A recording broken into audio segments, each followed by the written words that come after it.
নমস্কাৰ। বেজবৰুৱাৰ ৰচনাৰ আধ্যাত্মিকতা শ্ৰীকৃষ্ণ তত্ত্ব আৰু ৰাসলীলা তত্ত্ব অলপ আপোনালোকে চাই যাব যে শ্ৰীকৃষ্ণ তত্ত্বনো কি কৈছে, ৰাসলীলা তত্ত্বনো কি কৈছে। অৱশ্যে ৰাসলীলা তত্ত্বৰ ওপৰত এবাৰ অহা দেখা গৈছিলে। চাব যে ভগৱন্তক আমি শ্ৰীকৃষ্ণ তত্ত্বত কি বুলি কৈছে তেখেতে সেই কিতাপখনত গ্ৰন্থখনত যে ভগৱন্তক কেতিয়া পাব পাৰি, সগুণভাৱেহে চিন্তা কৰিলে পাব পাৰি বুলি কৈছে। যেতিয়া সগুণভাৱে ঈশ্বৰক উপাসনা কৰা হয় তেতিয়াহে ভগৱানক পোৱা যায়, নিগুণভাৱে পাব নোৱাৰি বুলি তেওঁ কৈছে। আৰু কৈছে যে যেতিয়া সগুণভাৱেহে তেওঁ সকলোৰে আৰাধ্য, উপলব্ধি আৰু উপভোগৰ বস্তু। এয়া সম্ভৱ হয় সভক্তিৰে। যেতিয়া সভক্তিৰে কোনো এটা কাম কৰা হয় তেতিয়াহে পোৱা যায় বুলি কৈছে। সেই জ্ঞানময়, প্ৰেমময়, আনন্দময় ঈশ্বৰক জানিবলৈ জ্ঞানৰ যিদৰে প্ৰয়োজন, প্ৰেম আৰু ভক্তিৰ প্ৰয়োজন তাতোতকৈ অধিক। আমি যেতিয়া ঈশ্বৰক পাবলৈ হ'লে আচলতে জ্ঞানময়, প্ৰেমময় ঈশ্বৰক, আনন্দময় ঈশ্বৰক যেতিয়া আমি জানিব পাৰিম, কেতিয়া জানিব পাৰিম? যেতিয়া আমাৰ জ্ঞান থাকিব। কিন্তু জ্ঞান থাকিলেই নহ'ব, তেখেতে জ্ঞান থাকিব লাগিব বুলি কৈছে। কিন্তু জ্ঞানতকৈ কিহৰ বেছি প্ৰয়োজন বুলি কৈছে? যে প্ৰেম আৰু ভক্তিৰ প্ৰয়োজন বেছি বুলি কৈছে। সেয়ে কৈছে যে বেজবৰুৱাই কৈছে গ্ৰন্থখনত কি কৈছে, অকল জ্ঞানে মস্তিষ্ক উজ্জ্বল কৰিলেও হৃদয়ত শান্তি নিদিয়ে। অকল যেনি জ্ঞান থাকে, প্ৰেম আৰু ভক্তিভাৱ নাথাকে, তেনেহ'লে কি হৈছে, মস্তিষ্ক উজ্জ্বল হ'লেও জ্ঞানৰ ফলত কি হৈছে, হৃদয়ত শান্তি পোৱা নাযায়। সেইকাৰণে এই হৃদয়ত শান্তি পাবৰ কাৰণে কি হৈছে, জ্ঞানৰ লগতে প্ৰেম আৰু ভক্তিৰো প্ৰয়োজন আছে বুলি কৈছে। কাৰণ কি হৈছে, হৃদয়লৈ শান্তি আনে প্ৰেমে, ভক্তিয়ে, সেই বুলি কৈছে। সাধাৰণ মানুহে সীমাবদ্ধ জ্ঞানেৰে অনিৰ্বচনীয়, অখণ্ড, অসীম জ্ঞান পাব নোৱাৰে। সাধাৰণ মানুহৰ ইমান জ্ঞান নাই, বা যি সীমাবদ্ধ জ্ঞান থাকে সেইখিনিয়ে কি হৈছে, যি অনিৰ্বচনীয়, অখণ্ড, অসীম জ্ঞান পাব নোৱাৰে আচলতে। গতিকে ভক্তিৰ পথেহে সৰ্বসাধাৰণৰ বাবে সহজ, সুলভ আৰু আনন্দদায়ক, লগতে নিৰাপদ পথে। সেইকাৰণে কি হৈছে, ভক্তিৰ পথ ল'বলৈ কৈছে। ভক্তিৰ পথে পথটো কি বুলি কৈছে, সৰ্বসাধাৰণ মানুহৰ কাৰণে ই সহজ বুলি কৈছে, আৰু সুলভ আৰু আনন্দদায়ক, লগতে কি হৈছে, ই নিৰাপদ বুলি কৈছে।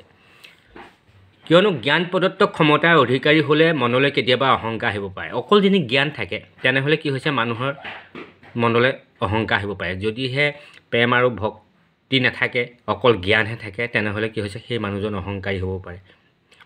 আৰু অহংকাৰভাৱে কি কৰিছে, মানুহক বিনাশ কৰে, বিনাশকাৰীছে। অহংকাৰ ভাৱ বিনাশকাৰী বুলি কৈছে। সেয়ে জ্ঞান উৎকৃষ্ট হ'লেও ভক্তিৰ দৰে সৰল, সুলভ আৰু নিৰাপদ প্ৰয়োজন। সেইকাৰণে জ্ঞান হয়, জ্ঞান যে উৎকৃষ্ট, জ্ঞান শ্ৰেষ্ঠ, কিন্তু জ্ঞান থাকিলেই নহ'ব, লগতে হৃদয়ক শান্তি দিবৰ কাৰণে ভক্তিৰ দৰে সৰল, সুলভ আৰু নিৰাপদ এক বস্তুৰ প্ৰয়োজন হয়, ভক্তি সুলভতা। সেয়া কৈছে কৃষ্ণ গীতাত, শ্ৰীকৃষ্ণ তত্ত্বত, যিখন কিতাপ। এতিয়া ৰাসলীলাত কি কৈছে তেখেতে? ৰাসলীলাত তেখেতে কৈছে যে কাম আৰু প্ৰেমৰ মাজত পাৰ্থক্য দেখুৱাইছে তেখেতে আচলতে ৰাসলীলাৰ মাজেৰে। বেজবৰুৱাই এই দুই সত্তাক এটা প্ৰকৃত, আনটো ছায়া বুলি কৈছে। কি বুলি কয়, এটা প্ৰেমৰ সম্পৰ্কটোক তেওঁ কি কৈছে, প্ৰকৃত বুলি কৈছে, আৰু কামভাগটোক ছায়া বুলি কৈছে তেখেতে আচলতে। মায়াৰ ভ্ৰমত পৰি কামে প্ৰত্যেক প্ৰতিবিম্বিত সত্তাকে সন্তোষ দিবলৈ বিচাৰে। যেতিয়া মানুহে কোনো মায়াৰ কবলত পৰি কাম ভাৱ যিটো হয়, সেইটোৱে কি হৈছে, মনকহে সন্তোষ দিব পাৰে। কিন্তু আমাৰ প্ৰকৃত যি হৃদয় সত্তাক, সেই সত্তাটোক কিন্তু সন্তোষ দিব নোৱাৰে বা সন্তুষ্ট কৰিব নোৱাৰে। প্ৰকৃত সত্তা কিন্তু গভীৰত নিহিত হৈ থাকে। কামে প্ৰথম সত্তাক আনন্দ দিয়ে। হয়, কাম, লোভ, মোহ এইবিলাকে আমাক আনন্দ দিয়ে, কিন্তু প্ৰকৃত সত্তাক আনন্দ দিব পাৰে কিহে, আমাৰ যি হৃদয়ৰ, যি অন্তৰৰ যি আনন্দ, ক'ত পোৱা যায়, আচলতে প্ৰেমৰ মাজতহে পোৱা যায়। সেইকাৰণে ৰাস মণ্ডলত কৃষ্ণক হেৰুৱাই গোপীসকল আকুল বিকুল হৈ কৃষ্ণৰ অন্বেষণ কৰিছিল। তাৰ ব্যাখ্যাটো বেজবৰুৱাই জ্ঞানী, যোগী আৰু ভক্তৰ মাজত সূক্ষ্ম পাৰ্থক্য বিশ্লেষণ আগবঢ়াইছে। বেজবৰুৱাই ৰাসতত্ত্বৰ মাজেৰে জ্ঞানীজন আৰু যোগীজন আৰু ভক্তৰ মাজত কি কি পাৰ্থক্য আছে, কি কি গুণ আছে, কি কি দোষ আছে, এই সকলোখিনি তেওঁ এই ৰাসলীলাৰ তত্ত্বৰ মাজেৰে তেওঁ দাঙি ধৰিছে। একান্ত ভক্তই মুক্তিৰ পিছতো ঈশ্বৰৰ লীন যাব নিবিচাৰি চিৰন্তৰভাৱে তেওঁ সেৱা কৰি থাকিবলৈ বিচাৰে, সেই কথা ক'বলৈ গৈছে আচলতে। আচলতে দেখা পোৱা গৈছে যে এই যি বেজবৰুৱাৰ কৃষ্ণ তত্ত্ব বা ৰাসলীলা তত্ত্বৰ মাজেৰে কি হৈছে ভাৰতীয় দৰ্শনৰ গভীৰ অধ্যয়ন আচলতে প্ৰতিফলিত হৈছে আৰু ভাৰতীয় দৰ্শনটো কি আছে যে আশাবাদী আত্মপ্ৰত্যয় উদাৰতা কৰ্মনিষ্ঠা অনলস আৰু নিৰাসক্ত জীৱনবোধ আচলতে চাব দেখা পোৱা যায় যে